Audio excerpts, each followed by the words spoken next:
Kita ke informasi mancanegara, saudara, puluhan jenazah ditemukan di bawah reruntuhan bangunan permukiman di kawasan Sheikh Radwan, Gaza Utara pada Sabtu pagi waktu setempat.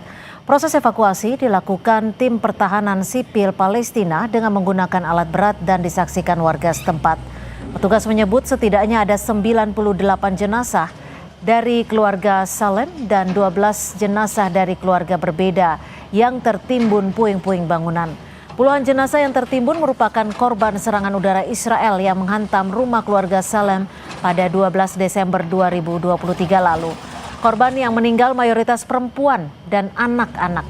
Kini setelah 2 tahun menunggu, keluarga korban masih harus menunggu kepastian jenazah berhasil dievakuasi. Pasalnya, hingga saat ini masih belum ada informasi resmi berapa banyak jenazah yang berhasil dievakuasi petugas.